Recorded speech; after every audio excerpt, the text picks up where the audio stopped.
तो स्टूडेंट्स आज हम लोग पढ़ेंगे विद्युत भाग बल। तो देखेंगे विद्युत भाग बल क्या होता है।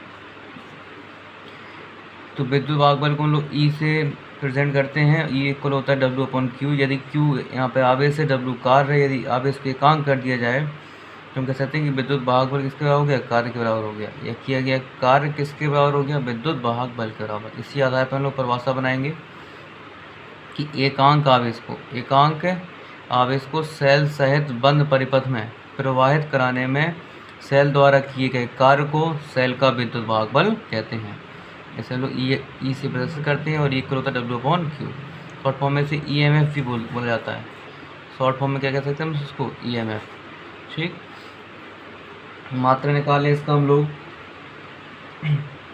लिखें ऐसा ही मात्रक। तो कार्य का ऐसा ही मात्रक होता है जूल। आवेश का होता है कूलम, जूल प्रति कूलम। अथवा वोल्ट भी इसका मात्रा होता है, वोल्ट। ठीक, विमा देखें इसकी। तो कार्य की होती है ML2T-2। आवेश की होती है AT। ठीक, सॉल्व कराएंगे इसको हम लोग। तो जाएगा ML2T-2। जो A ऊपर जाएगा तो A माइनस का 1 और T माइनस 1। तो ये हो गई ML2T-2 T-3 A माइनस 1। ठीक है, राशि की यदि बात की जाए तो राशि है ये आदेश। कैसी राशि है, आदेश। ठीक, इसमें एक नोट वाला पॉइंट देखें कि सेल का विद्युत भाग बल, सेल का विद्युत वाहक बल विद्युत अपघट की प्रकृति, विद्युत अपघट की प्रकृति तथा इलेक्ट्रोडों की धातु पर निर्भर करता है। इलेक्ट्रोडों की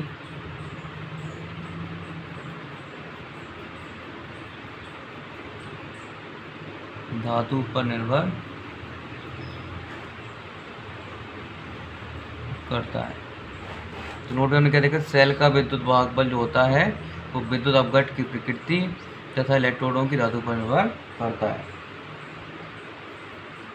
ठीक, निर्भर ये किस पर नहीं करेगा, तो निर्भर नहीं करेगा विद्युत अपघट की मात्रा पर, इलेक्ट्रोडों के आकार पर और उनके बीच की दूरी पर। उस पर निर्भर ये नहीं करता है। तो किस पर निर्भर करता है ये निर्भर करता है अपघट की प्रकृति पर, इलेक्ट्रोडों की धातु पर निर्भर करता है।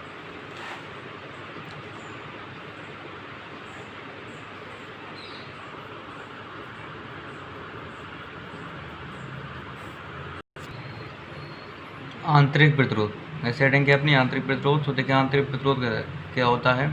तो प्रतिरोध का मतलब होता है बाधा डालना, बाधा या रुकावट डालना।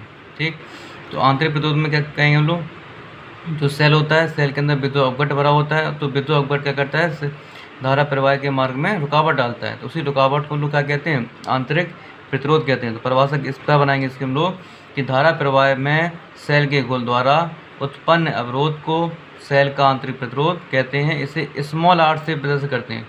ये बात क्या ध्यान रखना है, इसको शो कैसे करेंगे, स्मॉल r से। ठीक, अब इसको कौन कौन से कारक है जिसको प्रभावित करते हैं। तो फर्स्ट है इलेक्ट्रोडों के बीच की दूरी। यहाँ पर जो L है वो L क्या है, इलेक्ट्रोडों के बीच की दूरी। तो सेल का जो आंतरिक प्रतिरोध होता है वो इलेक्ट्रोडों के बीच की दूरी के अनुपाती होता है। इसका मतलब क्या है, यदि इलेक्ट्रोडों के बीच की दूरी बढ़ेगी तो इसका आंतरिक प्रतिरोध भी बढ़ेगा। यदि इलेक्ट्रोडों के बीच की दूरी घटेगी तो आंतरिक प्रतिरोध भी घटेगा। ठीक, इस प्रकार से ये इलेक्ट्रोडों के बीच की दूरी पर निर्भर करता है। सेकेंड पॉइंट है इलेक्ट्रोडों के डूबे भाग का क्षेत्रफल। ठीक, तो देखें इस क्षेत्रफल पर किस तरीके से निर्भर करेगा। तो सेल का जो आंतरिक प्रतिरोध होता है वो इलेक्ट्रोडों के डूबे हुए भाग के क्षेत्रफल के व्युत्क्रमानुपाती होता है। ठीक, ये इलेक्ट्रोड का बताया थे कल। ठीक है, ये वैद्युत भरा हुआ था, ये इलेक्ट्रोड डूबे हुए थे। ठीक है, ठीक। तो जो आंतरिक प्रतिरोध है वो किस पर निर्भर करता है? इलेक्ट्रोडों के डूबे हुए भाग के क्षेत्रफल पर। कितना भाग इलेक्ट्रोड का डूबा हुआ है। ठीक, किस प्रकार निर्भर करता है? इलेक्ट्रोडों के डूबे हुए भाग के क्षेत्रफल की कैसा होता है? विद्युत क्रमानुपाती होता है। यदि विद्युत क्रमानुपाती होता है उल्टा काम करेगा। यदि इलेक्ट्रोडों का डूबा हुआ क्षेत्रफल अधिक होगा तो आंतरिक प्रतिरोध कम हो जाएगा। यदि इलेक्ट्रोडों का डूबा हुआ क्षेत्रफल कम होगा तो आंतरिक प्रतिरोध अधिक हो जाएगा। ठीक, थर्ड पॉइंट में ये सांद्रता पर निर्भर करता है। किसकी सांद्रता? कि जो ये भरा होता है विद्युत अपघट्य, इसकी सांद्रता की ये कैसा होता है? अनुक्रमानुपाती होता है। अर्थ हम कह सकते हैं कि सेल का आंतरिक प्रतिरोध विद्युत अपघट्य की सांद्रता के अनुक्रमानुपाती होता है। ठीक, नेक्स्ट पॉइंट है विद्युत अपघट्य के ताप पर। ये विद्युत अपघट्य है, किस पर निर्भर करता है? ताप पर। तो ताप की ये कैसा होता है? व्युत्क्रमानुपाती होता है। ठीक, ये ताप बढ़ेगा तो आंतरिक प्रतिरोध घटेगा, ये ताप घटेगा तो आंतरिक प्रतिरोध बढ़ेगा। ये आंतरिक प्रतिरोध है जो निम्न कारकों पर निर्भर करता है।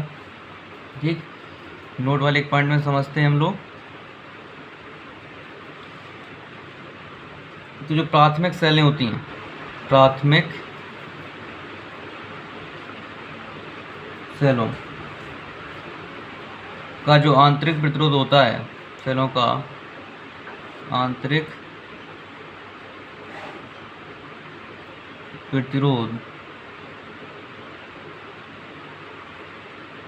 अधिक होता है। आंतरिक प्रतिरोध कैसा होता है? अधिक होता है। और द्वितीयक सेलों का आंतरिक प्रतिरोध कम होता है। ठीक, नोट वाले पॉइंट का देखना है हमें कि जो प्राथमिक सेलें होती हैं उसका आंतरिक प्रतिरोध अधिक होगा और जो द्वितीयक सेलें होंगी उनका आंतरिक प्रतिरोध कम होगा।